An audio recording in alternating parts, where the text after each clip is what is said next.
Monsieur le rapporteur, mes chers collègues, nous poursuivons les travaux de la commission d'enquête sur les moyens mobilisés et mobilisables par l'État pour assurer la prise en compte et le respect par le groupe Total Énergie des obligations climatiques et des orientations de la politique étrangère de la France. Dans ce cadre, nous entendons aujourd'hui M. Rémi Rioux, directeur général de l'Agence française de développement, qui est une institution financière publique qui assure le financement du secteur public et d'organisations gouvernementales dans environ 115 pays, afin de les accompagner dans leur développement durable. Avant de vous laisser la parole pour un propos introductif d'une quinzaine de minutes, Monsieur le directeur général, il me revient de vous indiquer que cette audition est diffusée en direct et en différé sur le site internet du Sénat. La vidéo sera le cas échéant diffusée sur les réseaux sociaux, puis consultable en vidéo à la demande. Elle fera naturellement l'objet d'un compte-rendu publié. Je rappelle en outre qu'un faux témoignage devant notre commission d'enquête est passible des peines prévues aux articles 434, 13, 14, 15 du Code pénal, qui peuvent aller de 3 à 7 ans d'emprisonnement et de 45 000 à 100 000 euros d'amende. Je vous invite maintenant à prêter serment de dire toute la vérité, rien que la vérité, en levant la main droite et en disant « Je le jure ». Je le jure. Merci. Avant de vous céder la parole, je vous invite à nous préciser si vous détenez des intérêts de toute nature dans le groupe Total Énergie ou chez l'un de ses concurrents dans le secteur de l'énergie, y compris sous forme de prestations de conseil ou de participation à des cénacles financés par les énergéticiens. Je n'en détiens pas. Merci. Votre réponse sera donc mentionnée au compte-rendu. Je vais donc tout de suite vous laisser la parole pour une quinzaine de minutes, et puis ensuite, vous répondrez aux questions du président, du rapporteur et de l'ensemble de nos collègues. Merci à vous. Bien, Monsieur le ministre, Monsieur le Président, Monsieur le rapporteur, Madame la sénatrice, Messieurs les sénateurs, merci de me donner l'occasion de vous présenter les engagements du groupe AFD dans le domaine du climat, de la politique étrangère de la France et les relations avec les entreprises françaises dans ce cadre, en particulier le groupe Total Énergie, qui fait l'objet de votre enquête. Je précise que je m'exprimerai aujourd'hui au nom du groupe AFD, c'est-à-dire la maison mère, l'AFD qui finance les clients publics et non lucratifs, je dirais, la filiale Proparco qui finance les entreprises du Sud, et notre deuxième filiale placée au sein du groupe par le Parlement qui s'appelle Expertise France, qui n'est pas une institution financière, qui apporte des appuis techniques en complément des interventions financières. Je vous parlerai successivement du mandat de l'AFD pour le climat, des mécanismes pour en assurer la redevabilité, le contrôle, et puis de la relation que nous avons avec les entreprises françaises, singulièrement Total Énergie. Le mandat du groupe AFD est très exigeant en matière d'environnement et de climat en particulier. Je n'en connais pas de plus exigeant, à dire vrai, dans le secteur financier, et je vais essayer de vous le démontrer. Il est conforme évidemment à l'ambition de la France pour le climat et pour les droits humains. Il a été fixé par des textes récents, la loi du 4 août 2021, votée à l'unanimité, qui ajoute à la lutte contre la pauvreté et la réduction des inégalités la protection des biens publics mondiaux, en particulier la protection de la planète. C'est le mandat que vous nous avez fixé, qui a été précisé ensuite dans deux réunions du gouvernement, enfin une réunion du Conseil présidentiel du développement au printemps dernier, puis le comité interministériel de la coopération internationale du développement de juillet 2023. Dans les deux cas, le premier objectif fixé à la politique de développement et donc à son agence est d'accélérer, je cite, la sortie du charbon et de financer les énergies renouvelables dans les pays en développement et émergents pour limiter le réchauffement climatique global à 1,5 degré. Notre contrat d'objectifs et de moyens qui sera prochainement renouvelé, que vous serez amené dans cette salle même à examiner, saisi par le gouvernement sera aussi très clair sur ce point, fixant en particulier, c'est le premier indicateur envisagé, des volumes de finances climat à la hauteur évidemment des engagements pris par la France. J'y reviens. J'ajoute le contrôle du conseil d'administration de l'AFD, qui a notamment fixé une liste d'exclusion pour les activités du groupe, qui porte précisément sur les énergies fossiles. Ça s'est fait en plusieurs étapes. Il y a eu une première étape, donc moi je suis le directeur général depuis 2016, il y a une première étape en 2019 où on avait interdit tout lien avec des projets fossiles, sauf dans les pays les moins avancés.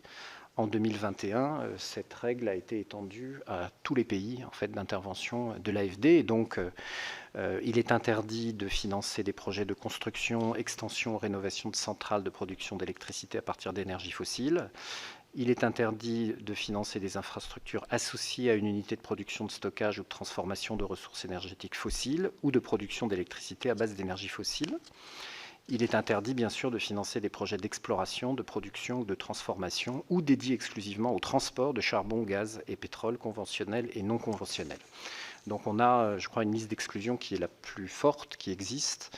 La seule comparable, je crois, c'est celle que la Banque européenne d'investissement a décidé à peu près dans le même calendrier, qui nous vaut parfois des critiques d'ailleurs, hein, puisque nous sommes totalement sortis de tout le secteur des énergies fossiles, à la différence d'autres banques publiques, y compris de banques multilatérales, qui ont une liste moins stricte. Et l'objectif, évidemment, de notre conseil d'administration, c'est de faire de l'AFD un acteur exclusif du secteur des énergies renouvelables pour mobiliser nos financements. Ce mandat s'est transformé évidemment en volume d'investissement important. Nous avons financé, alors l'engagement stratégique dès 2017 a été de s'aligner sur l'accord de Paris. Moi j'étais le négociateur finance de l'accord de Paris en 2015 à la COP 21 dans les équipes gouvernementales. Puis je suis passé juste après à l'AFD. Et donc dans la foulée, j'ai fait prendre au groupe l'engagement de s'aligner sur l'accord de Paris. S'aligner sur l'accord de Paris, ça veut dire deux choses. Ça veut dire vérifier que les 40 milliards de financement ont été octroyés depuis lors, qui ont un impact positif pour le climat. C'est 62% des financements de l'AFD l'année dernière en 2023, c'est-à-dire 7,5 milliards d'euros pour la seule année 2023, dont nous mesurons l'impact pour le climat. Ça a aussi beaucoup monté ces dernières années. Dans notre filiale Proparco, on a atteint l'année dernière 52% 50% de l'activité qui a un impact positif pour le climat chez Proparco. C'est donc vérifier que les projets ont un impact positif. Et puis l'autre modalité d'alignement, c'est de vérifier que nos clients sont sur des trajectoires, évidemment, de long terme. C'est leur NDC ou c'est les trajectoires à horizon 2050 qui vont dans la bonne direction. Et ça, c'est le travail que nous faisons en particulier avec les gouvernements étrangers. On a toute une gamme d'outils qu'on met à leur disposition, y compris pour faire c'est Gaël Giraud, qui était notre chef économiste, qui avait implanté ça, y compris pour faire de la modélisation des trajectoires de développement, des trajectoires énergétiques, pour les optimiser à moyen et long terme. On le fait d'ailleurs, évidemment, d'un des pays que vous regardez avec une attention particulière, c'est l'Ouganda. On a ce travail en Ouganda avec l'Agence internationale de l'énergie. On a appuyé le gouvernement ougandais pour prendre ses engagements de 100% d'accès à l'énergie en 2030, un pic d'émissions en 2045 et une neutralité carbone en 2060, ce qui n'est pas mal pour un pays en développement. Et puis bien sûr on mesure les impacts. 45 millions de tonnes équivalent CO2 ont été évitées chaque année par les projets qui sont financés par l'AFD. Je précise que nous portons la quasi-totalité des engagements pris par la France dans le cadre de l'accord de Paris, puisque l'année dernière, c'était 85% des 6 milliards de finances climat, c'était en 2022, pardon, qui ont été originés par l'AFD. J'ajoute un point, évidemment, nous faisons plus vraiment de distinction entre climat et biodiversité. C'est bien un agenda environnemental complet et 30% des projets climat de l'AFD comporte des composantes fondées sur la nature. Donc on utilise des technologies qui ont le double avantage de limiter les émissions et de protéger la biodiversité. 41 millions d'hectares de milieux terrestres, côtiers et marins ont bénéficié de programmes de conservation et de restauration en 2022. Dans le seul domaine de la transition énergétique, je vais vite, on a 300 projets en exécution. 17 millions de personnes ont vu un accès amélioré à l'électricité grâce au projet en 2023. 1200 MW de capacité de stockage installée. Enfin, je tiens à votre disposition évidemment l'ensemble des impacts attendus des projets. On est aussi partenaire de tous les partenariats pour une transition énergétique juste. Vous savez, cette grande initiative qui a été lancée, qui est actuellement en place, en cours de mise en œuvre en Afrique du Sud, en Indonésie, au Vietnam et au Sénégal. La France, via l'AFD, est partenaire des gouvernements de ces 4 pays, avec bien sûr les autres partenaires internationaux concernés, pour accélérer là aussi les trajectoires environnementales de ces pays clés, évidemment, notamment parce qu'ils disposent de ressources charbon particulièrement importantes et doivent le plus rapidement possible transformer, optimiser leur mix énergétique. Évidemment, on ne le fait pas tout seul, parce que ces chiffres évidemment sont limités, même s'ils sont significatifs compte tenu de l'ampleur des enjeux. On le fait en essayant d'agir avec les autres acteurs des systèmes financiers. Je rappelle que l'AFD en 2014 a été la première institution française à émettre une obligation verte sur les marchés financiers, et en 2020 la première à émettre une obligation durable avec toute une méthodologie alignée sur les objectifs de développement durable des Nations Unies. C'est aujourd'hui à peu près 50% de notre programme de financement annuel qui est sous cette forme de titres financiers verts ou durables. Ça faisait 4,5 milliards d'euros levés sur les marchés en 2022 à ce titre. Et puis, on essaye d'engager toutes les banques publiques de développement. J'ai présidé pendant 6 ans un club qui s'appelle IDFC, International Development Finance Club, qui rassemble les 26 plus grandes banques publiques au monde. Je pense à la KfW allemande, je pense à la BNDES du Brésil, la DBSA d'Afrique du Sud. Ce groupe, à lui seul, a investi 1500 milliards de dollars depuis l'accord de Paris dans des projets dont nous vérifions la qualité, l'impact positif, encore une fois, sur le climat. Et puis, bien sûr, on travaille avec les banques privées pour, là aussi, leur apporter des appuis techniques et des lignes de crédit pour financer des projets positifs pour le climat. Ce qui est intéressant, c'est que comme pour les États, on regarde de plus en plus, nous et les autres banques publiques, au-delà de la qualité des projets eux-mêmes, pour vérifier la stratégie, la mise en place de processus, de formation, d'outils, pour que ce soit l'ensemble du portefeuille de ces institutions financières, publiques ou privées, qui se tournent progressivement vers des investissements verts plutôt que des investissements bruns. Ça, c'est notre mandat. Les procédures, je vais être plus rapide, pardon, et je peux détailler, évidemment, de très nombreuses procédures internes à l'AFD pour vérifier la qualité des investissements. Parfois, on nous reproche leur nombre et leur durée, qui peut ralentir, évidemment, l'exécution des projets, même si on fait des projets beaucoup plus rapidement au sud parfois que dans notre propre pays. On a bien sûr sur les droits humains une liste d'exclusion là aussi très stricte qui renvoie au principe de l'OIT, au principe directeur des Nations Unies relatif aux entreprises et aux droits de l'homme. On a évidemment des diligences obligatoires sur tous les projets alignés sur les standards du groupe Banque mondiale ou les conventions de l'OIT. On suit la stratégie française pour les droits humains et le développement en cours de mise en œuvre. On applique bien sûr, à mesure que ces règles se précisent, on attend une directive européenne, la loi sur le devoir de vigilance, au-delà évidemment des projets eux-mêmes. Sur la lutte contre la corruption, le blanchiment et le financement du terrorisme, évidemment, toutes les règles applicables aux établissements financiers s'appliquent à l'AFD très strictement et nous les suivons. Nous avons même une formation obligatoire de tous nos salariés chaque année, qu'on doit refaire chaque année, sur ces règles. Et puis sur le développement durable, sachez que depuis 10 ans maintenant, depuis 2014, on a une procédure interne qui s'appelle l'AVI développement durable. La quasi-totalité de nos projets passe à travers un filtre où on met une note à la fois sur la dimension environnementale, la dimension sociale, les différentes... il y a 6 critères qui résument finalement les 17 objectifs de développement durable. Et bien sûr, en fonction de la note qu'a chacun des projets qui nous est soumis, l'AFD décide de les financer ou de ne pas les financer, ce qui permet in fine de présenter, y compris devant les marchés financiers, un portefeuille qui a une qualité, je crois, élevée. Ces règles sont étendues à Proparco et à Expertise France pour l'ensemble du groupe désormais. Et je signale que le groupe AFD a été noté notamment par Moody's ESG l'année dernière comme le premier parmi toutes les institutions financières en termes de ESG, c'est-à-dire donc on progresse régulièrement dans l'ensemble des classements à ce titre, voire nous sommes leaders dans notre catégorie d'institutions suivies par Moody's et par d'autres.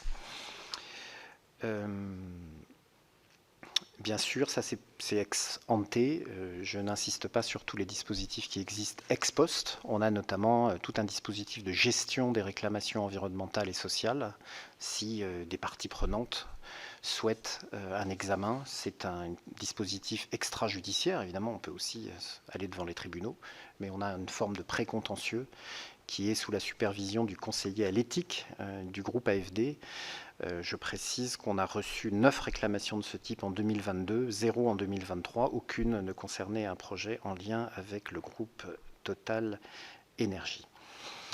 Je termine par nos relations avec les entreprises françaises, puisque plusieurs de vos questions du questionnaire reçu vendredi portaient sur ce point. Je rappelle d'abord que depuis le 1er janvier 2002, tous les financements du groupe AFD sont dits déliés, c'est-à-dire qu'ils font l'objet d'appels d'offres, de procédures et ne sont pas réservés aux entreprises françaises. Donc il faut gagner l'appel d'offres émis par une maîtrise d'ouvrage locale. Nous sommes évidemment ravis, enchantés quand les entreprises françaises gagnent des marchés. Évidemment, je le précise tout de suite, et peuvent projeter, présenter, échanger les expertises, les technologies françaises. C'est le cas évidemment massivement.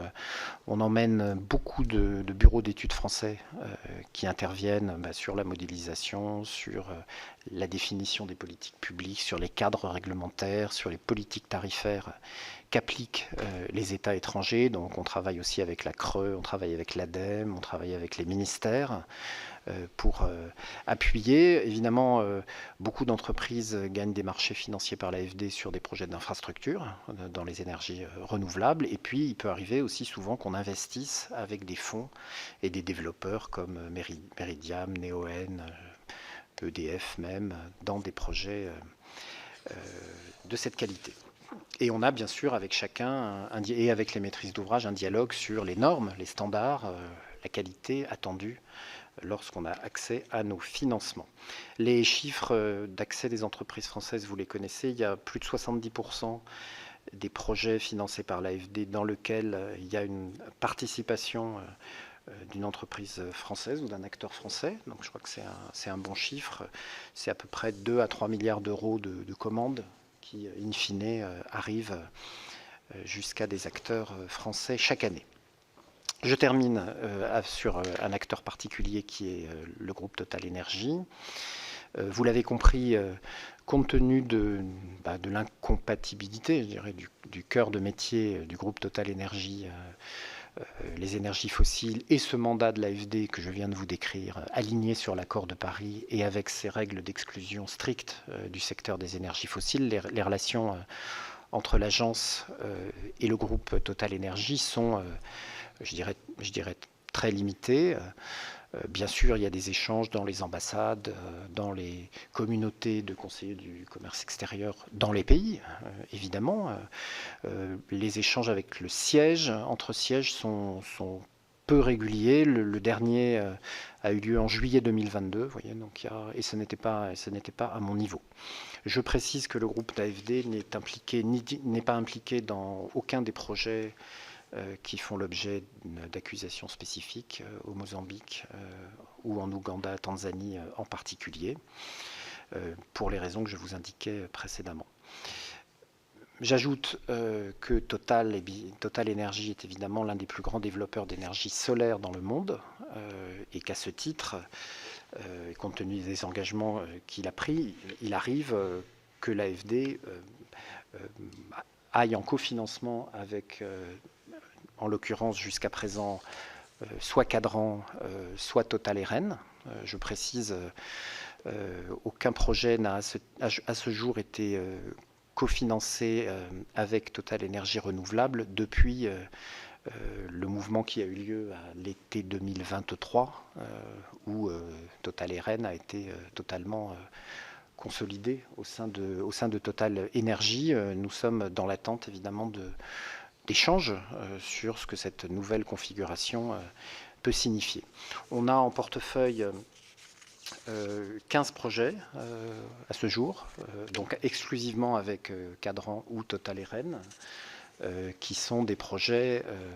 en général, c'est rarement une réponse à un appel d'offres financé par l'AFD, c'est plutôt via notre filiale Proparco, ou s'agissant de l'outre-mer, puisque l'AFD intervient outre-mer via l'AFD elle-même, que nous allons dans des SPV. Donc c'est jamais directement Total, c'est même jamais directement Total Eren ou Cadran, c'est toujours dans une structure de projet très précise, dans lequel l'AFD ou l'AFD pour...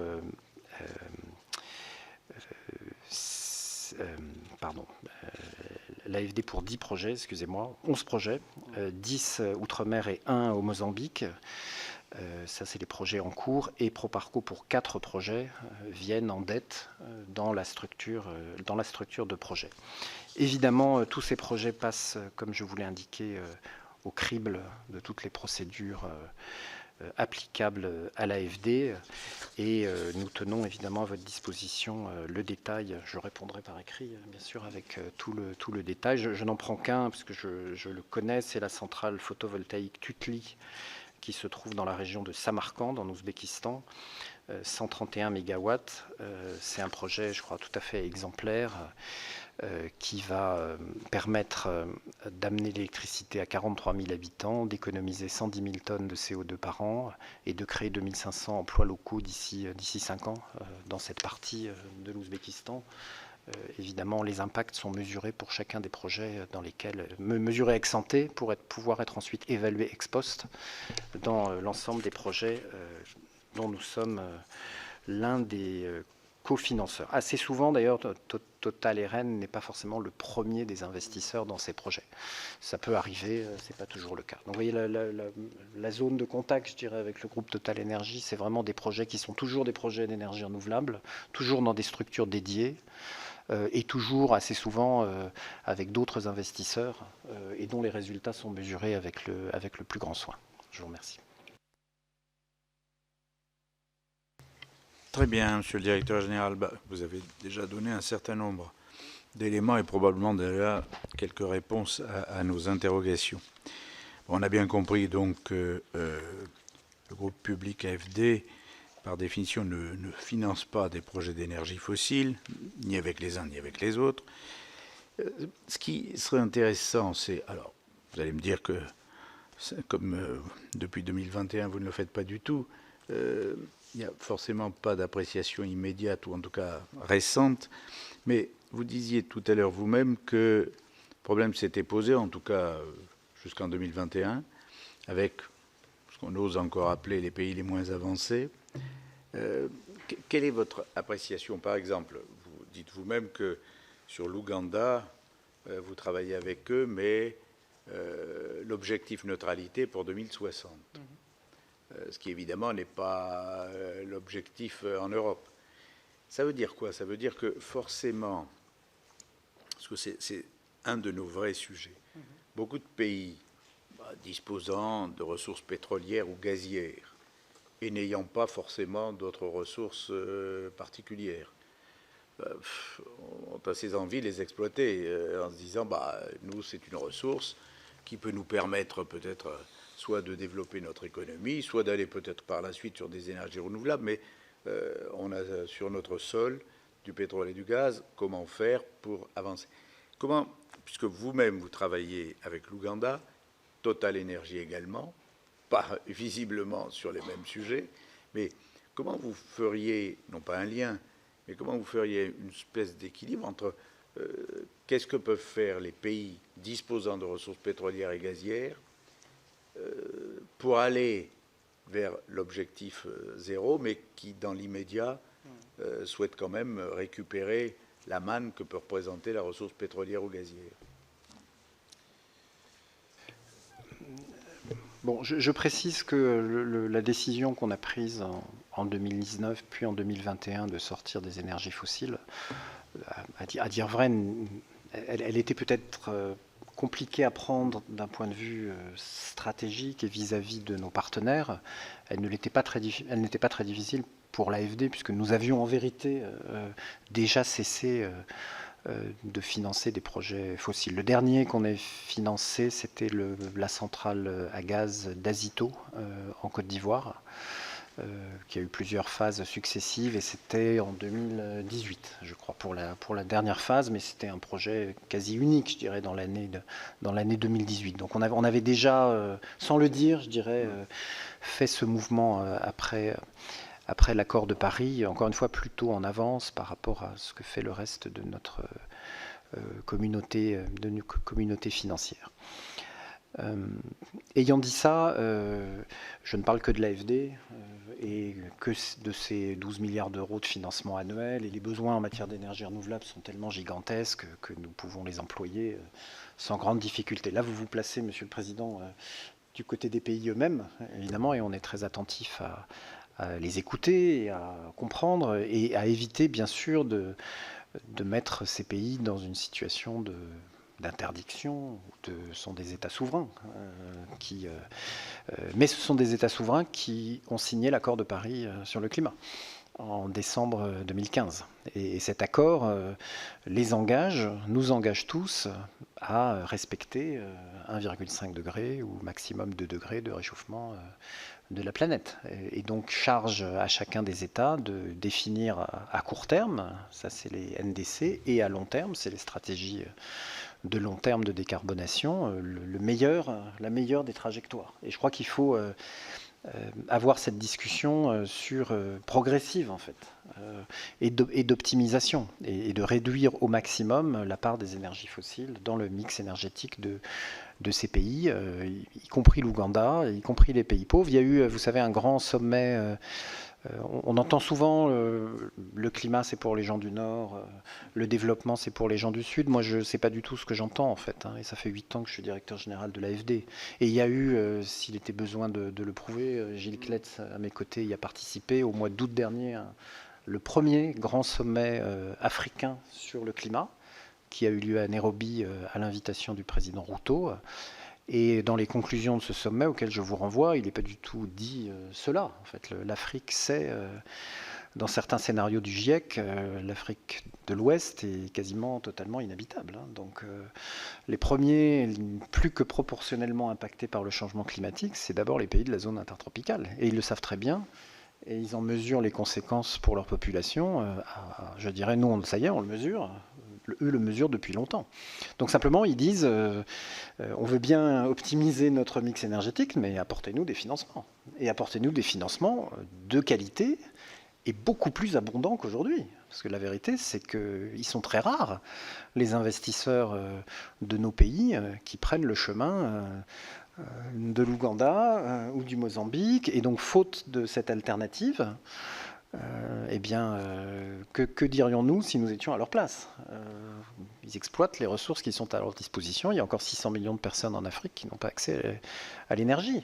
Donc je dirais, il n'y a pas de désaccord, je crois. Et je crois que les Africains et les gouvernements africains sont sincèrement engagés dans l'accord de Paris et sa mise en œuvre. Simplement, ils souhaitent plus de coopération internationale, plus d'investissement international, plus d'action.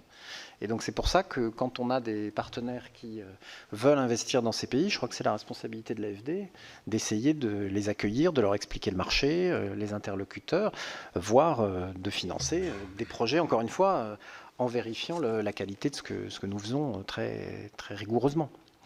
Donc voilà ma réponse. Monsieur le rapporteur. Merci Monsieur le Président, Monsieur le Directeur Général. Merci pour cette présentation et vous avez bien montrait combien l'AFD avait bougé au fil des années, et notamment ces dernières années, pour se sortir des énergies fossiles. Et c'est une bonne nouvelle. Peut-être une première question qui prolonge celle du président. On a eu plusieurs intervenants ici dans ces auditions qui ont parlé de la malédiction du pétrole, ou peu importe qu'on l'appelle Dutch disease. Et au fond, quelle est votre appréciation de cette malédiction? Est-ce que, au-delà de la revendication, puisqu'il n'y a pas de compensation internationale pour non-extraction, non-destruction de l'environnement, quelle est la réalité du lien entre extraire des énergies fossiles et participer au développement à peu près harmonieux de son propre pays? Évidemment, vous intervenez dans beaucoup de pays. Vous avez cité la Tanzanie. Et j'aimerais comprendre ce qui peut apparaître comme une coïncidence, mais qui n'en est sûrement pas une. En Tanzanie, en 2014, il y a 10 ans, vous aviez, si je ne m'abuse, un volume d'intervention de 60 millions d'euros. Une fois que le projet ICOP a commencé à être lancé, que le trajet a été à peu près fixé, que les engagements ont commencé à se formaliser, votre engagement auprès de la Tanzanie a plus que doublé. Et une fois qu'il y a eu signature du projet ICOP, que la présidente de Tanzanie est venue à Paris, y compris pour valider ce projet avec Total Energy, votre engagement pour la Tanzanie est encore monté à 259 millions d'euros. On peut trouver à peu près la même démarche avec la Papouasie-Nouvelle-Guinée, c'est-à-dire que vous interveniez peu en Papouasie-Nouvelle-Guinée et le président Macron s'est rendu en Papouasie. Total a signé un des très gros projets extrêmement émetteurs, et là aussi, d'un seul coup, votre portefeuille d'action, de projets en Papouasie-Nouvelle-Guinée a explosé. Donc, comment vous percevez votre rôle où, à la fois, vous revendiquez et vous mettez en action la sortie des énergies fossiles, mais on a parfois l'impression que l'AFD est utilisée aussi comme un outil de diplomatie économique très en lien avec Total, ou même en soutien à l'installation de Total dans ces pays. Donc comment vous justifiez, au fond, de cette situation qui, évidemment, n'est pas une coïncidence? Et puis un petit point sur la Tanzanie. Alors là, je vous demande clarification. Il y a des rumeurs qui circulent comme quoi l'AFD aurait participé au mapping du tracé du pipeline en Tanzanie. Est-ce que c'est une mauvaise rumeur? Est-ce que vous seriez intervenu, y compris dans le champ peut-être de la biodiversité, par rapport à toutes les réserves qui vont être traversées? Est-ce que vous pouvez confirmer ou infirmer la contribution de l'AFD à ce mapping? Merci. Alors, monsieur le rapporteur, le premier point sur la malédiction du pétrole, c'est un point établi par la macroéconomie. Et je vous renvoie, on publie chaque année maintenant à la découverte, j'aurais dû l'apporter, pardon, un petit repère, parce qu'il n'y en avait pas sur l'économie africaine. Il y avait l'économie européenne, l'économie française, l'économie mondiale. Il n'y avait pas l'économie africaine. On met tous les mois de janvier maintenant, depuis 5 ans, dans le débat public, un petit document, et vous verrez notamment que les économies africaines les plus dynamiques ne sont pas celles qui dépendent des ressources naturelles exclusivement, et en particulier des ressources pétrole. Donc il y a l'effet sur le taux de change, il y a l'effet, tout ça est bien documenté, même si on regarde année après année, c'est évidemment, évidemment, c'est pas si évident, puisque c'est pas ce que les gens ont en tête.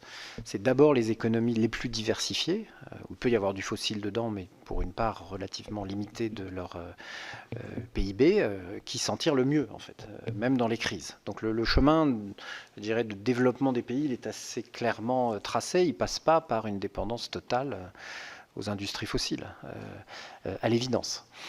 Je note d'ailleurs que la région d'Afrique qui a la plus forte croissance depuis une dizaine d'années, c'est le Sahel, contrairement peut-être à l'image qu'on a aussi de cette région, par ailleurs très perturbée, mais qui connaît de très forts taux de croissance. Il y a peut-être une causalité d'ailleurs qu'il faudrait explorer. Et c'est pas lié en l'occurrence, sauf au Sénégal pour le gaz maintenant, qui va impacter pour la première fois le produit intérieur brut du Sénégal cette année même, en 2024. Mais c'est moins vrai c'est pas vrai évidemment pour les autres pays. Sur la Tanzanie et la Papouasie-Nouvelle-Guinée, non, je ne crois pas qu'il faille voir de lien de causalité. Je tiens à votre disposition. Je me suis rendu en Tanzanie, je me suis rendu en Papouasie-Nouvelle-Guinée. Je n'ai vu aucun lien entre les projets de Total Energy et l'action de l'AFD. Ça n'a jamais été mentionné dans aucun des échanges auxquels j'ai participé. Et par ailleurs, le doublement de l'activité de l'AFD en Tanzanie, c'est le juste reflet du doublement de la taille de l'agence, en fait, depuis 2017. Et il se trouve que la Tanzanie, en fait, ça peut varier d'un pays à un autre en fonction, notamment, est-ce qu'un pays est dans une situation macro-financière qui lui permet d'avoir accès à des prêts, ou est-ce qu'il est comme un certain nombre de pays africains aujourd'hui Vous pouvez rappeler ce qu'était par exemple le budget de l'AFD en 2017 et en 2024? Oui, alors le mot budget est impropre puisque nous sommes une banque, on confond parfois notre activité de prêteur et nos charges qui sont contenues et suivies. Mais l'AFD, c'était, disons, 7 milliards d'euros à peu près au moment de l'accord de Paris, par an d'engagement, et nous sommes montés en 2020 à 14, puis on s'est restabilisé à 12, et là on est remonté à entre 13 et 14. Donc c'est un doublement, voilà, disons. Ou quasi doublement. Après, c'est pas forcément un doublement pays par pays, mais je dirais un doublement de notre activité en Tanzanie n'a rien d'étonnant en fait. Et là aussi, je peux vous donner le détail de ce que nous faisons en Tanzanie, on vous l'enverra. Et encore une fois, ma propre expérience, c'est vraiment aucun lien avec. Et je n'ai pas connaissance que l'AFD était en rien associé au mapping du tracé du pipeline. En tout cas, personne ne m'a jamais dit ça. Donc je peux faire cette vérification si vous le souhaitez et vous répondre. Ce n'est pas dans votre questionnaire, je crois, mais peut-être y répondre par écrit. Mais en tout cas, je n'ai pas connaissance d'un tel travail. Même si, évidemment, le sujet de la biodiversité est un sujet très sérieux, et donc du tracé, comment optimiser un tracé pour protéger au maximum la biodiversité, c'est un sujet de développement important. Et sur la Papouasie-Nouvelle-Guinée, là, je pense que ce serait un peu impropre de parler d'un doublement, puisque l'AFD n'intervenait pas en Papouasie-Nouvelle-Guinée, en fait. Donc c'est un pays que nous découvrons. On y va avec des financements européens pour l'essentiel, et sur un sujet unique pour l'instant, qui est la protection de la forêt. En fait, sur les sujets de forêt, de travail aussi, ça peut être une autre façon un jour d'investissements internationaux et de coopération sur ces marchés carbone ou ces marchés carbone plus, je dirais, de protection de la nature, qui pourraient permettre aussi plus d'actions, et où les banques publiques de développement, à mon avis, ont un rôle beaucoup plus important à jouer qu'elles ne l'ont fait jusqu'à présent, puisque ces marchés, vous le savez, sont quasi exclusivement privés pour l'instant, avec tous les problèmes de sincérité qui s'attachent à ces mécanismes qui, à mon avis, sont très largement devant nous. Vous savez que les gouvernements eux-mêmes, selon l'article 6 de l'accord de Paris, peuvent acheter des crédits carbone pour tenir leurs engagements vis-à-vis du climat. Et donc on est probablement quelques années avant que les États eux-mêmes, parce qu'ils ne parviendraient peut-être pas à faire toute la trajectoire qu'ils auraient décidé dans leur propre pays, et puis parce que ça peut être rationnel aussi de se dire que la tonne de CO2 économisée est plus facile à atteindre par de la coopération internationale que dans son propre pays. Enfin, en tout cas, qu'on ait un raisonnement, une fois qu'on a fait peut-être une première étape, monsieur le rapporteur, qu'on ait... Non, mais moi j'aspire à ce qu'on ait une discussion qui ne soit pas que pays par pays, en fait, qu'à un moment on se pose la question régionale, globale, à ce titre. Et aujourd'hui, il faut bien le dire, les incitations sont inverses, et notamment les grands plans d'investissement européens avec le Green Deal ou américains avec IRA sont en train de détourner massivement des financements qui auraient peut-être pu s'investir ailleurs dans le monde et avec peut-être un bénéfice pour le climat. En tout cas, ce serait intéressant de comparer en fait. Quel est l'endroit où on obtient des résultats pour le climat le plus rapidement en fait et le plus efficacement. Donc peut-être les marchés carbone à l'avenir seront une voie pour poser cette question. La Papouasie-Nouvelle-Guinée est certainement un pays de ce point de vue-là extrêmement stratégique. J'ajoute que le mandat qui a été confié à l'AFD est un mandat pour l'ensemble du Pacifique, en fait. Donc j'accompagnais le président de la République au mois d'août dernier dans un voyage qui nous a conduits en Nouvelle-Calédonie, au Vanuatu et en Papouasie-Nouvelle-Guinée. Donc ce n'était pas un signal et un engagement, un mandat qui a été confié au groupe AFD exclusivement pour la Papouasie-Nouvelle-Guinée, mais aussi pour travailler à Fidji, travailler au Vanuatu, travailler évidemment à partir de nos deux territoires ultramarins, la Polynésie et la Nouvelle-Calédonie, où l'AFD d'ores et déjà très active. On a sur notre bilan 2/3 de la dette calédonienne, par exemple. Donc, et on y fait des projets d'énergie renouvelable. Pourquoi ne pas le faire dans les pays voisins? Merci. Alors j'ai plusieurs demandes de questionnement. Monsieur Tissot. Merci, Monsieur le Président. Monsieur le Directeur Général. D'abord, merci pour les propos liminaires et très complets que vous venez de nous faire et les réponses que vous avez apportées à nos collègues. En complément, pour la clarté de nos propos, il me semble important que vous nous apportiez des précisions sur 2 points. Les relations de votre agence avec les États concernés par les projets et bien sûr sur les relations avec les entreprises sélectionnées pour mener à bien ces travaux. Alors, sur le premier sujet, la question des relations avec les États, pouvez-vous nous expliquer de manière détaillée comment se réalise la prise de contact avec le gouvernement concerné et la sélection du projet, qui porte finalement aussi concrètement le projet au bout du bout. Et puis en préparant l'audition, en regardant la carte de vos projets présentés sur votre site, d'ailleurs très bien fait, j'ai constaté de nombreux projets sur le continent africain, donc comme en a parlé notre président de commission, dont plusieurs pays, dont un qu'on a déjà évoqué à différentes reprises ici, l'Ouganda. Plusieurs personnes auditionnées nous ont notamment indiqué qu'il était plus facile pour le groupe Total Energy de s'installer dans un tel pays en raison de la quasi-absence de normes sociales et environnementales. Et dans ce contexte, comment votre agence peut-elle s'assurer de la pertinence des projets? Et enfin, sur le deuxième enjeu, qui est la sélection des entreprises, pouvez-vous nous préciser les procédures mises en place par votre agence, même si vous en avez un peu expliqué au départ, notamment par rapport aux objectifs de développement durable? Alors j'ai bien compris qu'il y a une nouvelle règle qui s'applique depuis peu pour certains pays de l'aide française au développement.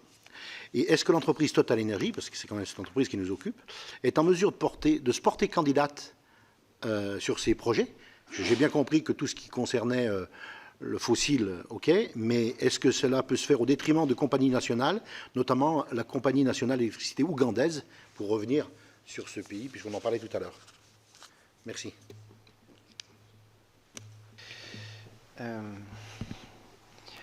Alors l'AFD travaille...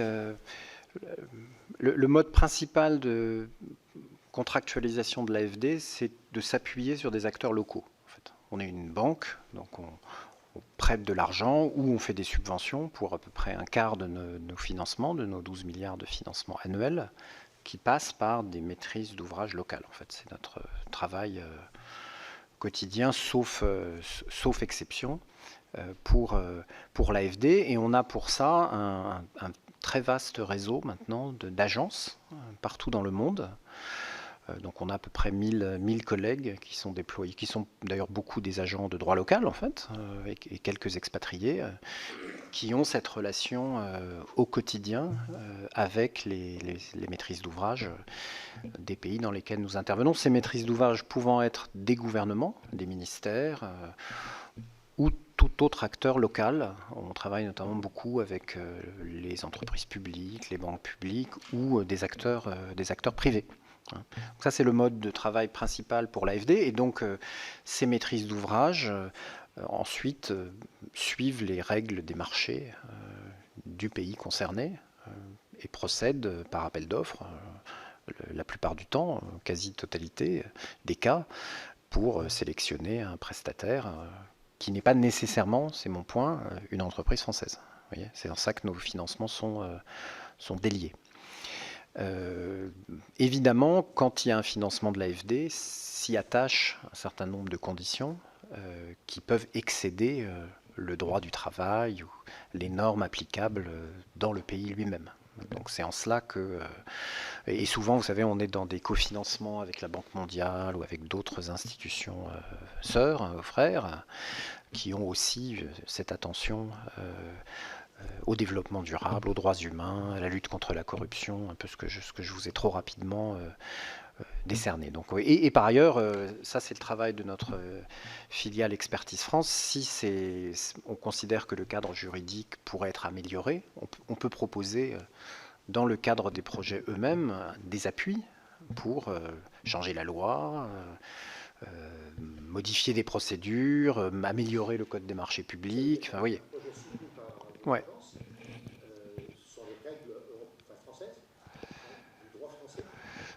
Disons que c'est des standards internationaux, c'est pas forcément la règle française, ça peut être un standard qui est défini par la Banque mondiale ou aux Nations Unies, et généralement on retient le standard souvent le plus élevé en fait, le plus exigeant pour pouvoir vous rendre des comptes ensuite sur la qualité. Ce qui peut d'ailleurs créer parfois des pays trouvent qu'on est trop exigeant, vous voyez, qu'on devrait, et que du coup il y a trop d'études, il y a trop de vérifications, alors que évidemment les populations ont besoin de ce bien ou de ce service rapidement, plus rapidement, trop, voilà. Donc, mais c'est pas, disons que je pense que c'est important de le faire pour pouvoir ensuite vous rendre des comptes. Et encore une fois, on fait des projets beaucoup plus rapidement. Le train urbain de Dakar, on l'a fait en 5 ans. Je pense que ça prend 10 ans dans notre environnement juridique. Voilà. Donc je prétends que l'action de développement, avec cette exigence, se déploie de façon plus rapide, souvent que dans des économies dites avancées. Ça, c'est le mode principal, donc, et après, ces appels d'offres ne sont pas tous accessibles à des entreprises internationales. Il y a beaucoup de financements que fait l'AFD qui, en fait, n'intéressent que des entreprises locales. Quand vous construisez des écoles dans le Sahel ou ailleurs, il n'y a aucune entreprise française qui est intéressée par ce travail-là. Et en revanche, ça donne beaucoup de travail à des boîtes de BTP sénégalaises ou ivoiriennes ou maliennes qui, du coup, peuvent embaucher, créer de la valeur dans ces pays. Donc ce dont je vous parle, c'est qu'une partie de nos financements, c'est-à-dire ceux qui font l'objet d'un appel d'offres international dans lequel des entreprises françaises viennent en compétition. Ça, c'est le mode principal. Et puis, ce que je vous ai décrit, c'est un autre mode qui est via notre filiale Proparco, qui est exclusivement le mode quasi exclusivement suivi dans les relations avec Total Énergie, où là, on vient plutôt du côté de l'entreprise qui répond à la commande, qui vient avec sa technologie, son financement dans des structures de projet en SPV. Et là, à ce moment-là, notre filiale finance le projet lui-même. Vous voyez, donc c'est un autre mode qui est minoritaire, évidemment, dans ce qu'on fait, qui est un peu la norme dans les projets d'énergie renouvelable, en fait, où les investisseurs viennent avec leur financement. Et on peut accompagner parfois, c'est quelque chose qui se déploie beaucoup avec des garanties, parce que vous savez, notamment, tout ça n'est pas concurrent généralement de l'entreprise locale. Vous parliez de l'Ouganda. Souvent, c'est l'entreprise locale elle-même qui fait appel à des investisseurs privés pour financer des champs d'éoliennes, des champs. Et simplement, l'entreprise publique, généralement dans ces pays d'énergie, leur EDF local, s'engage à racheter et à mettre sur le réseau dont elle a la propriété l'énergie produite par ces investisseurs privés, par ces champs privés. Et donc là, une des difficultés pour les investisseurs privés, c'est de s'assurer qu'ils seront bien payés de l'énergie produite et aux tarifs prévus à l'avance. Et ça, souvent les investisseurs reculent parce qu'ils n'ont pas confiance ou ils ne sont pas certains d'avoir cette garantie, ce qui peut mettre évidemment à terre tout leur plan de financement en fait. Et donc la Banque mondiale et nous à l'AFD, on commence maintenant assez activement, la Commission européenne nous aide beaucoup à mettre en place des outils de garantie partielle souvent, de ces prix de rachat de l'énergie produite par des investisseurs privés. Donc il peut arriver que Proparco soit du côté de l'investisseur et puis vous trouverez peut-être à l'avenir de plus en plus de projets où l'AFD peut être aussi du côté public cette fois, du gouvernement ou de l'entreprise d'électricité pour permettre finalement à cet investissement d'advenir. Parce que si on n'a pas les différentes composantes, malheureusement, il n'y a pas d'investisseurs. Et on enferme ces pays dans des choix énergétiques qui sont défavorables pour tous. Monsieur Barros. Merci Monsieur le Président, merci pour cette présentation et pour la clarté et la transparence d'ailleurs en effet sur votre site et sur d'autres documents. On a bien compris que l'Agence française de développement est en charge de contribuer à mettre en œuvre la politique de la France sur les matières de développement et de solidarité internationale. D'ailleurs, pour la France, c'est aussi aux côtés des collectivités territoriales, parce que je sais que vous accompagnez aussi des projets de développement en partenariat avec les collectivités. Ça fait partie aussi du travail. Et on connaît bien les collectivités ici, il faut le souligner. Et vos objectifs sont quand même très très larges et sont extrêmement intéressants concernant, je dirais, l'objet, mais concilier développement économique et préservation des biens communs, le climat, la biodiversité, la paix, l'égalité hommes-femmes, l'éducation ou encore la santé. On est vraiment sur des sujets d'excellence et d'actualité, quoi qu'il arrive. Donc on est encore plus heureux de vous accueillir cet après-midi. Alors, par contre, il y a quand même quelques choix qui nous interrogent et la Cour des comptes, dans un de ses rapports, a rappelé que l'AFD s'est affirmée comme un véritable outil de présence et d'influence au service des intérêts français et que son action est susceptible d'ouvrir des perspectives aux entreprises françaises. Et c'est vrai que je flèche un tout petit peu vers la question qui a été posée par Yannick Jadot et là-dessus, ce serait peut-être intéressant d'en dire un peu plus. Du côté de votre filiale Proparco, l'AFD a participé au financement d'un projet de développement d'une capacité de production d'énergie solaire et éolienne en Ouzbékistan via un prêt d'environ 22 millions d'euros. Ce projet a du sens évidemment dans la mesure où la production d'énergie en Ouzbékistan est en grande partie assurée par des centrales thermiques et au charbon, donc en effet il y a une vraie nécessité.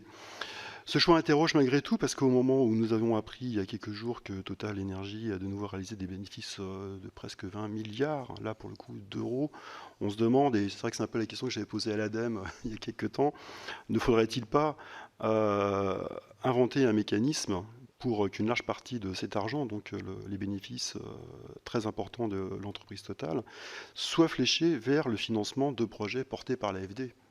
Comment pourrait-on faire ?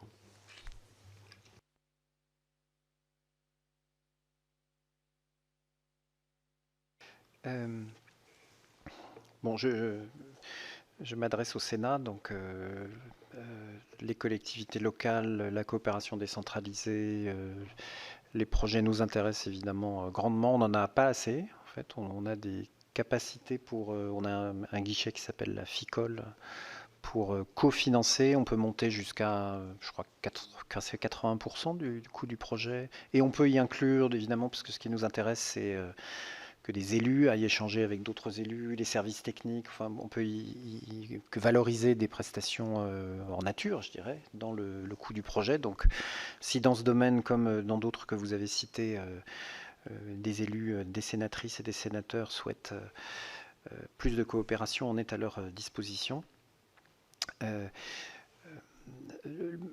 L'AFD, et bien sûr l'AFD est française, donc l'AFD joue un rôle auprès de nos ambassadeurs, je ne dis pas représente la France, mais est un des visages de la France depuis très longtemps à l'étranger, donc je ne vois pas de problème à ça en fait. Et les moyens que vous nous votez chaque année importants dans la loi de finances nous obligent, nous honorent et nous conduisent à essayer de développer au nom de la France un maximum d'actions de coopération positive. Après, ce qu'il faut bien comprendre, c'est qu'on joue un rôle singulier, particulier, qui est celui de la politique de développement, qu'on veut toujours ramener à la politique du commerce extérieur, à la politique migratoire, à d'autres politiques publiques, à la politique étrangère.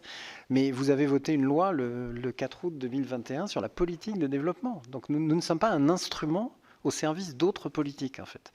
L'AFD, c'est l'instrument de la politique de développement, qui est une politique publique reconnue, validée, qui est distincte des autres politiques publiques. Ce qui ne veut pas dire que des politiques publiques ne puissent pas se joindre leurs forces. Je ne dis pas que l'AFD et les actions que nous finançons ne peuvent pas avoir un lien avec la politique migratoire. C'est juste que c'est deux politiques publiques et que vous l'avez décidé. Et donc, la question, c'est à quoi sert cette politique publique de développement? En fait, quel est son rôle? Et moi, je prétends, alors, vous verrez, je m'en expliquerai probablement un jour, on est en train d'essayer de définir la nouvelle stratégie de l'AFD. L'un des axes, alors c'est l'alignement sur les ODD, donc ça ne vous surprendra pas avec ce que je vous ai dit, c'est de jouer un rôle beaucoup plus fort de mobilisation d'autres acteurs, publics, les collectivités locales ou privées, les investisseurs privés, vers les bons investissements. J'ai essayé de vous le démontrer, y compris avec Total RN. Et puis l'autre élément auquel je suis attaché, c'est on essaye de dire l'AFD, je dirais, c'est l'institution française qui est du côté des autres. C'est-à-dire que nous, on joue un rôle, alors c'est un peu radical comme formulation, hein, on est français, mais on est, je dirais, probablement l'acteur qui va le plus loin, y compris dans nos procédures, vous voyez, puisque on fait des prêts, en fait, pour l'essentiel, donc on passe par un acteur local. Vous me demandiez, monsieur Tissot, monsieur le sénateur, comment on choisit les projets, mais d'une certaine façon, ce n'est pas nous qui choisissons les projets. Ce qu'on essaye de faire, c'est de comprendre les logiques d'un territoire, d'une communauté. Qu'est-ce qui bloque, en fait, quel est... Bien sûr. Pas plus exactement, c'est nos partenaires qui mettent des priorités. C'est-à-dire qu'on essaye de comprendre et on a un dialogue sur qu'est-ce qui bloque le développement d'un territoire, d'un pays. Et selon les cas, ça peut amener à faire de la santé, ça peut amener à faire de l'agriculture, ça peut amener à faire de l'énergie. Il n'y a pas une réponse, ça dépend des contextes en fait, et ça dépend de la demande. Donc il n'y a pas une réponse, l'AFD, ce n'est pas l'outil de la France pour faire de la santé partout. C'est pour ça d'ailleurs que ce n'est pas facile à expliquer, parce qu'on est présent un peu dans tous les secteurs. Oui, c'est l'Arche de Noé, quoi. On a des ingénieurs hydrauliciens, on a des énergéticiens, on a des médecins, on a des professeurs, on a des spécialistes, des ingénieurs agronomes, parce qu'il faut essayer de comprendre de la façon la plus précise. Et c'est là qu'on est le plus utile, je crois, à la France ensuite, y compris à notre diplomatie. Et ça veut dire qu'on est là... je dirais, avant les entreprises françaises. Donc là, je ne parle pas, vous faisiez référence à Total Énergie, mais on est présent, en fait. Un des crédits qu'on nous fait à l'étranger, c'est qu'on ne part jamais, l'AFD, en fait. On est là depuis... on est dans des pays, il n'y avait pas d'ambassadeur, puisqu'on est né en 1941 à Londres, fondé par le général de Gaulle, et qu'on s'appelait la Caisse centrale de la France libre. On a un bureau à Dakar depuis 1942, en fait. Donc c'est accumulé, vous voyez, c'est accumulé dans cette institution une connaissance du Sénégal, une connaissance alors plus récente, mais je crois significative de l'Ouganda, qu'il faut qu'on mette au service des acteurs français, publics et privés. Donc bien sûr qu'on est un élément qui permet de comprendre un marché.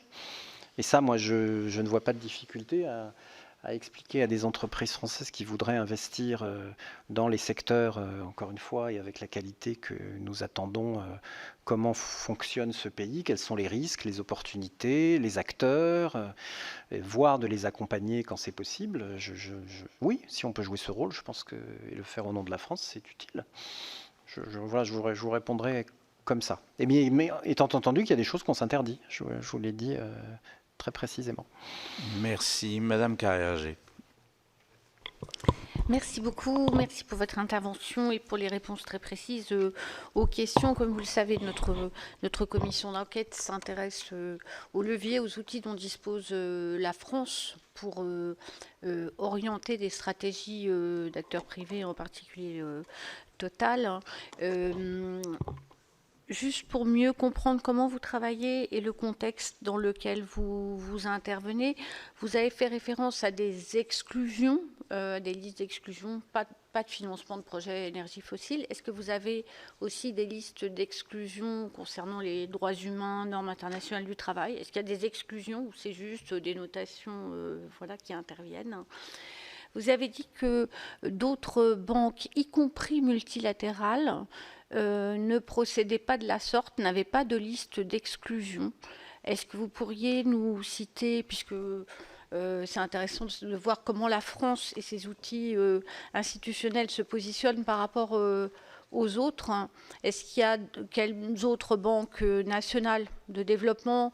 Est-ce que les grandes banques multilatérales, est-ce que la Banque mondiale, est-ce que AFC, comment ils procèdent? Est-ce qu'ils ont aussi de telles listes d'exclusion? Je voulais également savoir, pour être sûr de bien comprendre. J'ai bien compris que vous ne financez pas, par exemple, vous n'accordez pas de prêt à un État qui n'a pas, pour faire court, une bonne trajectoire. Mais est-ce que vous pouvez financer des projets vertueux, pour faire court là aussi, dans un État, au sein d'un État qui n'a pas de bonne trajectoire? Concernant votre procédure interne, vous avez dit qu'il y a un filtre avec une notation. Comment vous pondérez le climat et l'humain là-dedans? Non, mais elles sont très précises, donc il va répondre très facilement. Et enfin, entre deux projets vertueux, puisque vous avez des ressources limitées, entre deux projets vertueux, à l'occasion d'un appel d'offres, est-ce que vous allez quand même essayer de favoriser un projet vertueux d'une entreprise française? Voilà, c'était court. Merci. Monsieur le directeur général, oui, c'est simple. Alors, je tiens à votre disposition le document qui est la liste d'exclusion du groupe AFD et avec son guide d'application qui fait... Alors, la liste d'exclusion est relativement... Encore que c'est imprimé en petit, bref, mais le guide d'application fait 80 pages. Hein, donc, c'est assez précis. Et ça porte, bien sûr, sur ce que j'ai mentionné, c'est-à-dire les projets fossiles, d'une part, mais bien sûr, évidemment, j'allais dire en premier lieu, sur toute entorse aux droits humains. On n'a pas le droit de financer les jeux, on n'a pas le droit de financer les armes. Il y a un certain nombre de secteurs comme ça qui sont interdits et qui, d'ailleurs, le travail des enfants, évidemment. La question plus intéressante, une fois qu'on a respecté cette liste d'exclusion, j'ajoute qu'on a aussi, on n'a pas formellement une liste d'exclusion, mais on a des entreprises avec lesquelles on ne travaille pas. C'est-à-dire, notamment, la règle qu'on a retenue, c'est qu'une entreprise qui a été sanctionnée par l'une des grandes banques multilatérales que vous mentionnez ne pourra pas gagner un appel d'offres même si l'AFD est la seule à le financer. Si on est en cofinancement avec la Banque mondiale s'opposera à ce que cette entreprise l'emporte. Même si on est tout seul, maintenant, on tient... Alors, ce n'est pas formellement une liste d'exclusion, d'interdiction, mais disons qu'il y a des entreprises dont le comportement documenté, le cas échéant par d'autres et pas seulement par nous, leur interdisent de gagner des marchés que nous aurions accompagné. Non, la question plus intéressante, c'est celle effectivement des trajectoires. C'est-à-dire, une fois qu'on n'est pas dans une interdiction, comment choisir d'intervenir selon le jugement qu'on porte sur la trajectoire d'un pays ou d'une banque ou d'une entreprise? Et ça, c'est compliqué parce que c'est une question de jugement. Mais je crois qu'elle est très importante et on a été les premiers, à partir de 2017 par exemple, à faire des analyses internes sur les trajectoires climat des États. C'est-à-dire, vous savez ce qui a manqué, mais c'est parce qu'on dans la négociation, on n'a pas réussi à le mettre en place. C'est que l'accord de Paris, pendant longtemps, ça commence un peu à arriver. On ne sait pas si un pays va dans la bonne direction ou pas. C'est-à-dire qu'il n'y a aucune institution internationale qui émet sur la macroéconomie ou la dette des États. Toute la journée, le FMI publie des rapports pour dire ce pays-là, il va dans la bonne direction ou il ne va pas dans la bonne direction. On n'a pas la même qualité d'analyse sur les autres dimensions du développement durable, en fait, sur que ça soit le climat, la biodiversité. Donc nous, comme on en avait besoin, on a commencé à le faire à partir de 2017 en interne, pour nous-mêmes. Et puis ce qui est intéressant, c'est que la Banque mondiale, d'autres maintenant le font et même commencent à le faire en mettant ces analyses dans le public, en fait. Parce qu'évidemment, ça a une influence sur nos activités. Et ça a d'ailleurs une influence, pas que sur celle de l'AFD, sur toutes les activités des institutions financières. Vous voyez, si le FMI dit un pays a une mauvaise trajectoire macroéconomique, vous lui prêtez moins, généralement. Vous faites plus attention. Et là, la question que vous posez, qui est intéressante, c'est qu'est-ce qu'on fait dans un pays qui n'a pas une bonne trajectoire climatique? Et moi, ma thèse, c'est, en fait, on change. Il faut rester présent dans le dialogue, dans le pays, mais simplement, on ne fait pas les mêmes types de projets. Ce n'est pas les mêmes instruments qu'on utilise. Par exemple, un pays qui a une mauvaise politique climat, je pense qu'effectivement, ce que vous dites, Madame la sénatrice, il faut y faire des projets exemplaires. Et ne faire que ça, je dirais, faire de l'aide-projet renouvelable, éolien, hydraulique, de la meilleure des qualités. Et pour montrer et avoir un dialogue pour dire que c'est possible en fait, qu'on peut engager une transition par des projets très concrets, comme des preuves que la transition est possible. En revanche, un pays où, je dirais, il y aurait un avis international reconnu disant qu'il a une excellente politique climat, honnêtement, il faut mettre l'argent dans le budget.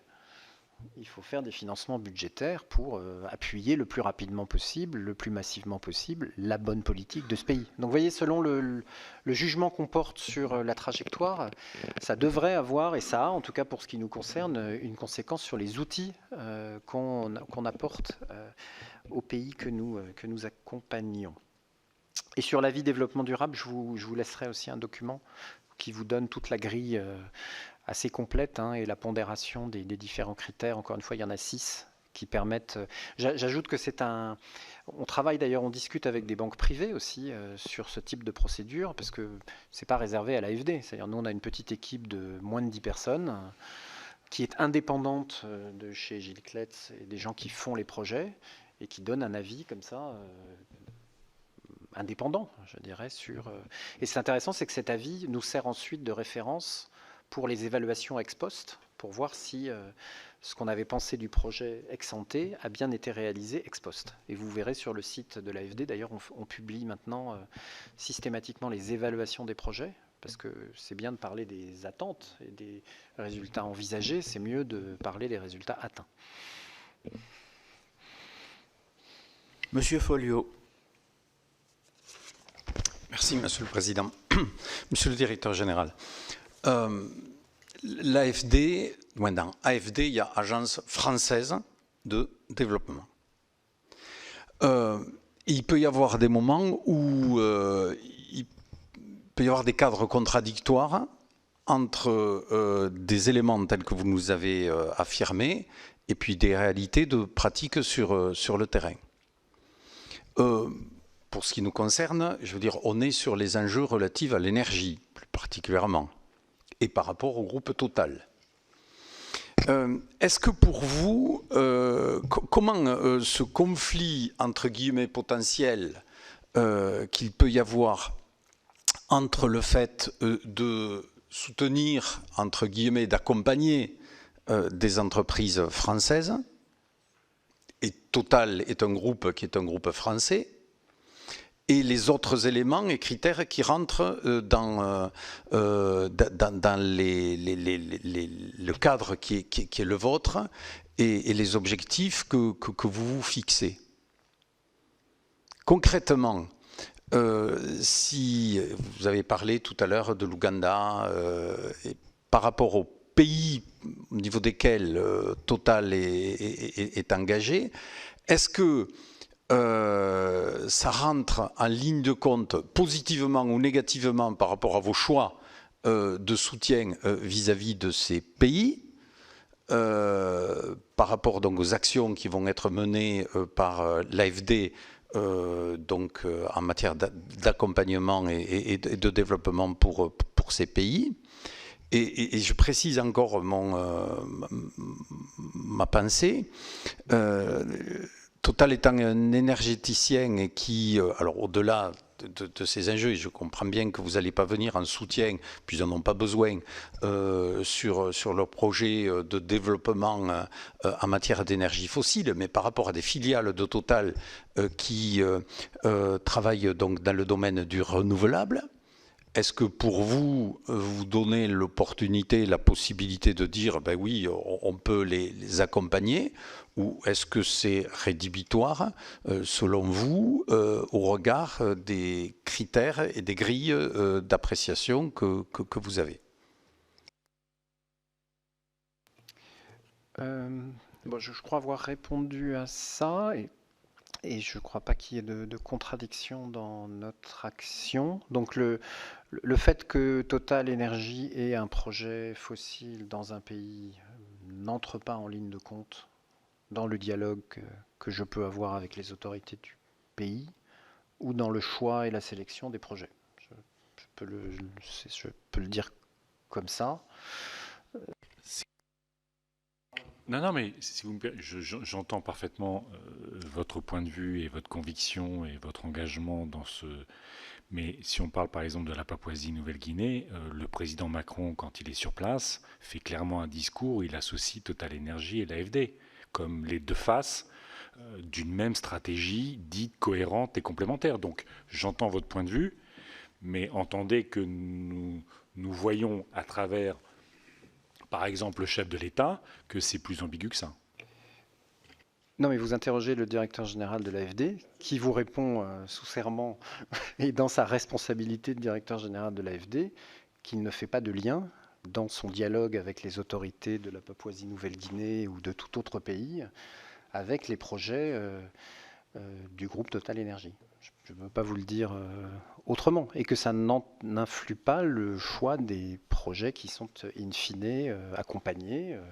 D'ailleurs, vous savez bien, dans un certain nombre de cas, il s'agit de prêts. Hein. Donc la relation que vous avez avec un pays qui vous emprunte de l'argent ou avec un pays auquel vous donnez de l'argent n'est pas tout à fait la même quand même. C'est pas le même rapport de force, bien sûr. Et en l'occurrence, il ne s'agit pas d'un rapport de force, mais d'un rapport de coopération, d'échange. Donc non, c'est ça ma réponse. Après, et au-delà de Total Energy, nous cherchons des entreprises françaises qui investissent dans les énergies renouvelables en Afrique. Il n'y en a pas assez. Et donc on a une responsabilité aussi, et dans les énergies renouvelables, ou dans la santé, ou dans la coopération internationale.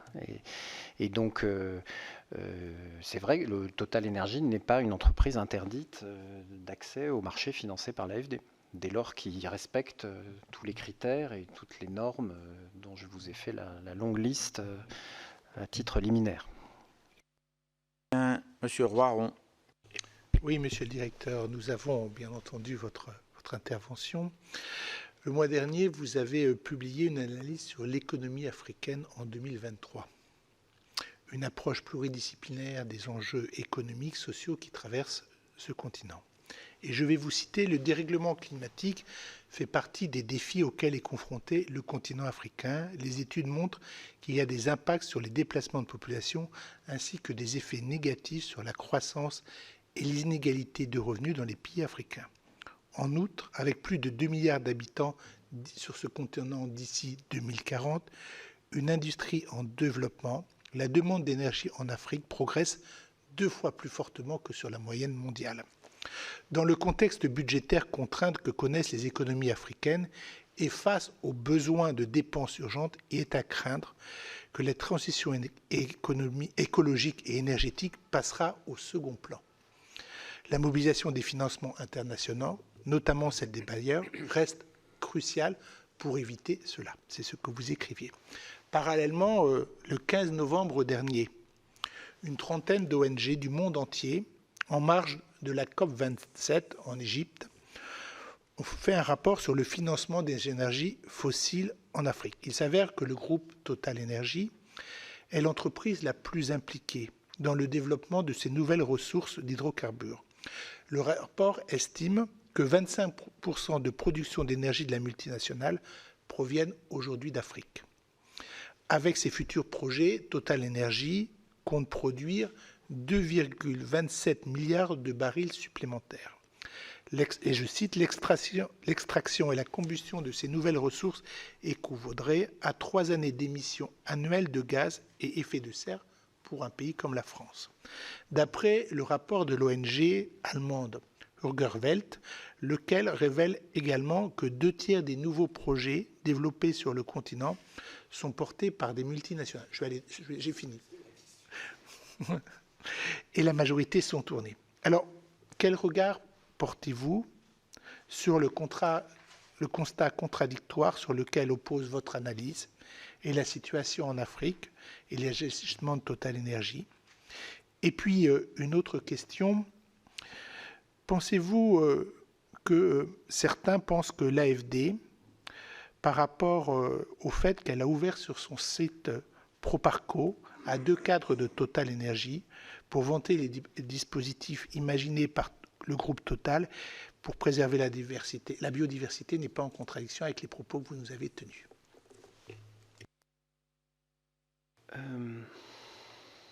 Bon, s'agissant de l'Afrique, beaucoup de modestie, je crois, de ma part. Ce qui se passe en Afrique est d'une ampleur inconnue, je crois, dans l'histoire de l'humanité. Donc il va se passer dans les décennies qui viennent des choses très puissantes, très inattendues.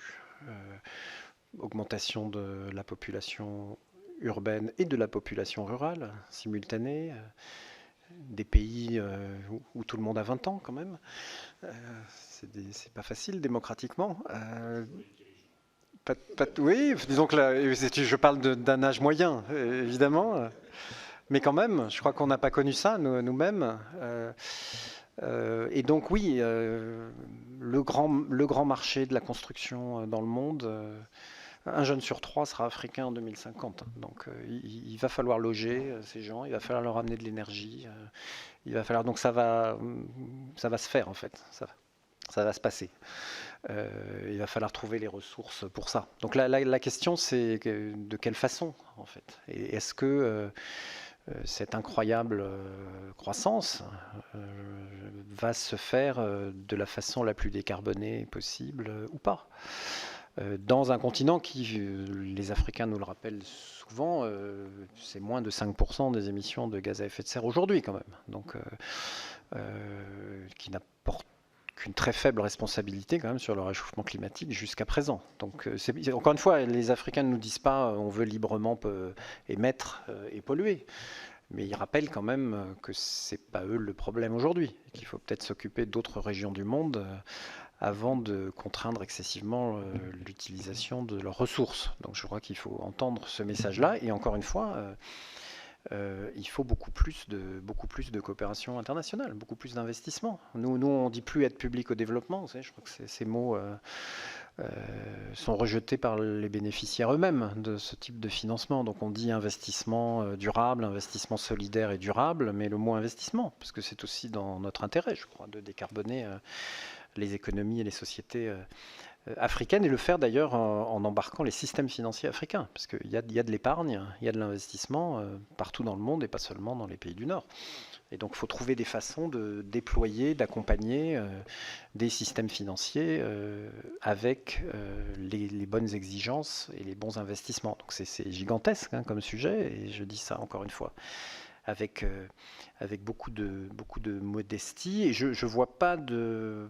Encore une fois, l'AFD n'a rien à voir avec les projets d'exploitation, de production d'énergie fossile du groupe Total Energy en Afrique. Donc je ne vois pas de contradiction dans le mandat qui m'est confié et la façon dont je le mets en œuvre avec le reste. Encore une fois, ça n'est qu'une partie, qu'une contribution à quelque chose où il va falloir s'y mettre beaucoup plus fort, beaucoup plus nombreux qu'aujourd'hui. Et avec, je crois, c'est important d'avoir dans cette discussion, parce qu'elle va avoir lieu, d'avoir des acteurs comme l'AFD qui amènent quand même de l'ambition, qui amènent de l'exigence, qui amènent du dialogue, et qui amènent, je l'espère, du respect et de la compréhension vis-à-vis des acteurs de ce continent, comme d'autres continents d'ailleurs. La transition, elle n'est pas qu'africaine, on est aussi très actif en Asie ou en Amérique latine. C'est peut-être d'abord là d'ailleurs qu'il faut accélérer le pas, comme dans notre propre région. Quant à... Bon, j'ai vu votre question. Je vous avoue que je ne suis pas le directeur de cette publication. Le directeur de cette publication de Proparco a d'ailleurs changé, puisque la direction générale de Proparco a changé en 2022. On a poussé beaucoup l'ambition climat de Proparco, plus qu'avant. Je vous dis, on est à quasi 50% de financement avec un co-bénéfice climat. Maintenant, ce qui n'est pas évident... quand on se tourne et qu'on finance le secteur privé, et pas seulement le secteur public. Donc voilà, je plaide peut-être une petite maladresse. Après, cette revue secteur privé et développement n'a peut-être pas le tirage le plus gigantesque du monde. Et puis vous avez noté qu'il s'agissait de recueillir le témoignage d'une quinzaine d'acteurs sur des projets positifs pour la planète. C'est vrai que nous avons interviewé 2 cadres de Total qui ont expliqué la politique en faveur de la biodiversité du groupe. Je ne crois pas qu'il y ait une grande malice dans cette interview, je dirais. Ne vous inquiétez pas. Et dernier intervenant, M. Weber, parce que je vous rappelle que nous avons une autre audition après. Oui, monsieur le directeur. Je rappelle le titre de cette commission. commission d'enquête sur les moyens mobilisés et mobilisables par l'État pour assurer la prise en compte et le respect par le groupe Total Énergie des obligations climatiques et des orientations de la politique étrangère de la France. Et manifestement, quand on entend les débats au sein de cette commission depuis quelque temps, on a des raisons de s'inquiéter. Je voudrais revenir sur cette inquiétude, y compris que l'on constate ou que l'on ressent aujourd'hui. En gros, on voit bien qu'il y a un hiatus énorme entre, y compris la stratégie qui est celle de l'AFD sans doute, c'est-à-dire d'accompagner le développement des énergies renouvelables sur auprès de tous vos partenaires et en particulier auprès des partenaires africains. Mais on voit bien que là, il y a un décalage complet entre ce que Total Energy, peut-être à certains égards, promet ou fait miroiter à ces États-là et l'accompagnement qui peut être le vôtre. Et que finalement, quelle est la crédibilité qui peut être accordée, quelle est la puissance qui peut être accordée aux accompagnements financiers qui sont les vôtres face à ce décalage. C'est ça, finalement, une forme d'inquiétude. C'est-à-dire, si Total Energy promet, en quelque sorte, ou fait miroiter un avenir, je ne sais pas, en Ouganda, en Angola, de la même façon que ce que certains pays du Golfe ont pu connaître en termes de développement, et que parallèlement, l'accompagnement qui peut être celui de l'AFD sur le financement d'opérations de production, effectivement, d'énergie renouvelable, moi, ça m'inquiète. Et la question que je me pose, c'est que, en quelque sorte, comment est-ce que vous ressentez cela? Comment est-ce que, finalement, vous avez le sentiment que l'accompagnement qui peut être celui de l'AFD, eh bien, arrive à convaincre aussi ces États-là et arrive aussi à convaincre, en quelque sorte, la population africaine de l'intérêt de s'engager dans une autre forme de développement, parce que c'est quand même là où on est. Si on parle de l'évolution de la population et de la consommation d'énergie, de ce point de vue-là, il y a quand même une crainte qui est une crainte énorme. Et j'entends tout à l'heure aussi votre remarque. Vous avez bien dit que vous pourriez financer Total s'il remplissait les critères qui sont ceux de l'AFD. Bien sûr, les critères sont les mêmes pour tout le monde. Ça, j'entends bien. Mais ça pose comme un problème, peut-être même pour certains un cas de conscience, enfin moi ça ne me pose rien, quant effectivement à la mobilisation de fonds qui sont des fonds aussi parfois publics, qui sont utilisés par Total à l'attention de projets qui peuvent paraître ambitieux, mais qui dans le contexte général ne le sont sans doute pas et pour lesquels Total Energy n'aurait pas besoin de participation financière. Au regard de chiffre d'affaires et des bénéfices. Monsieur le directeur. Encore une fois, les 15 projets sur lesquels nous avons apporté un financement dans des SPV dans lesquels Total et Rennes ou Cadran sont également investisseurs, ont des mesures d'impact, sont de notre point de vue des projets de grande qualité. Et je tiens ces éléments à votre disposition. J'en transmettrai évidemment un tableau pour des questions additionnelles. Et par ailleurs, je ne sais pas quelle contradiction. L'AFD est une agence publique, donc Total Energy est un acteur privé. Donc je ne suis pas sûr que vous puissiez nous mettre tout à fait sur le même plan. Et l'AFD, c'est 14 milliards de financement chaque année, dont la moitié en Afrique. Donc la preuve est dans les projets et les actions que nous finançons chaque année. Et je ne vois pas. Je ne pense pas que vous puissiez mettre l'AFD en contradiction ou en bris de sa stratégie et de son mandat parce que le groupe Total Energy développerait d'autres projets. C'est une question qui ne s'adresse pas à moi, je crois. En tout cas, je ne le vis pas personnellement comme une contradiction. Après, la question que vous posez, qui est intéressante pour le coup, c'est au-delà des projets, je crois, très gardés, très précis et assez peu nombreux finalement qui nous arrive de financer sur l'aspect énergie renouvelable, à quelles conditions le groupe AFD devrait engager une discussion plus vaste, je dirais, avec des partenaires comme Total Energy. C'est quelque chose, vous l'avez compris, que nous n'avons pas engagé à ce stade. Je pense que...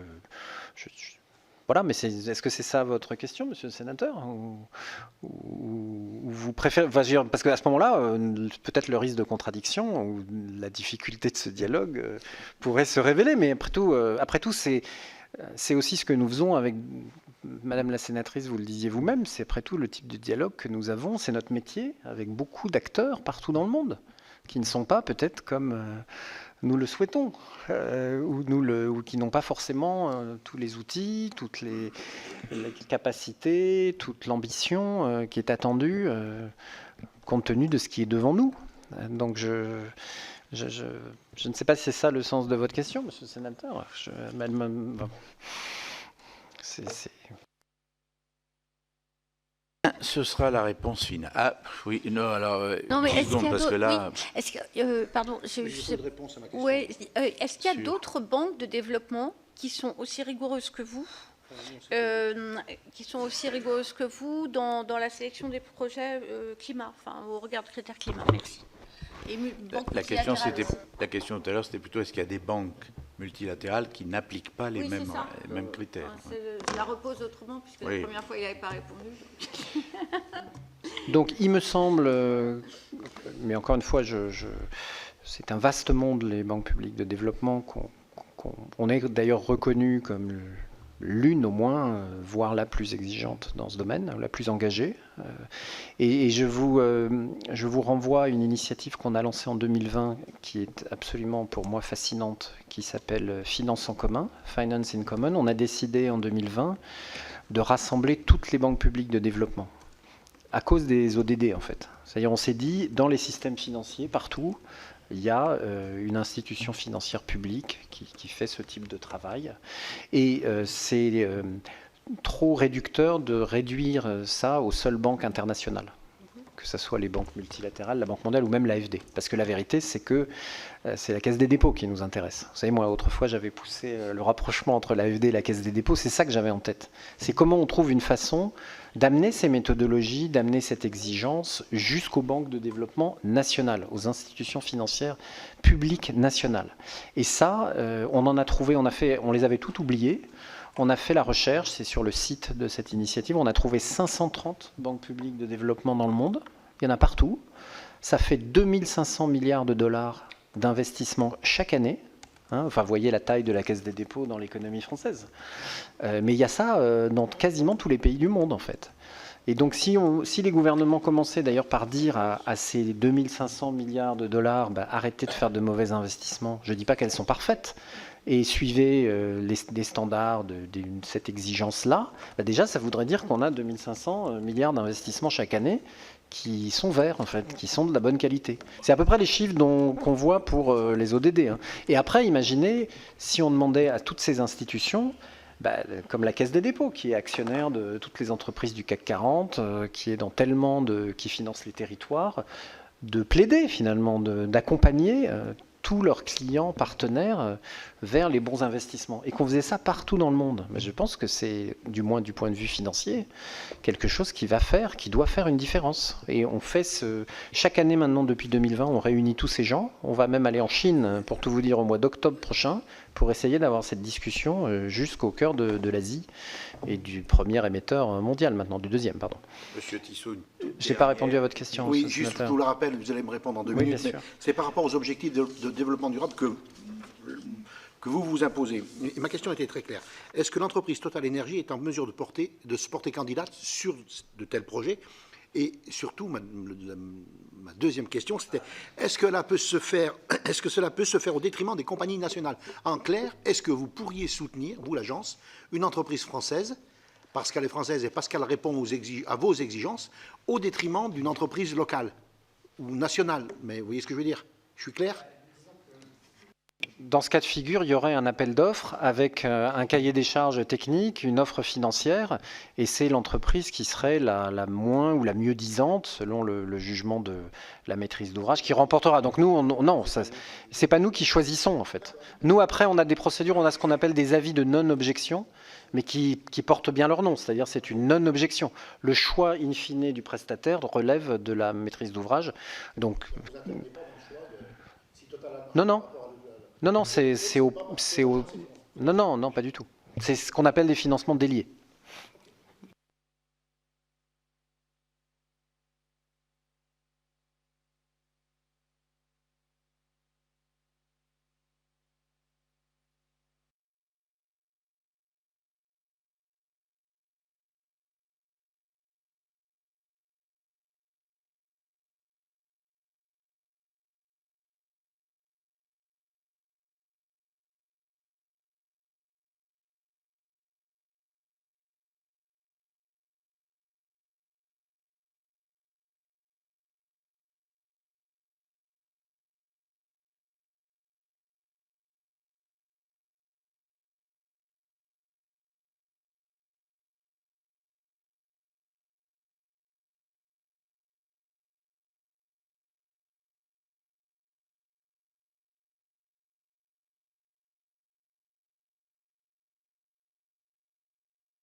Très bien. Nous poursuivons les travaux de la commission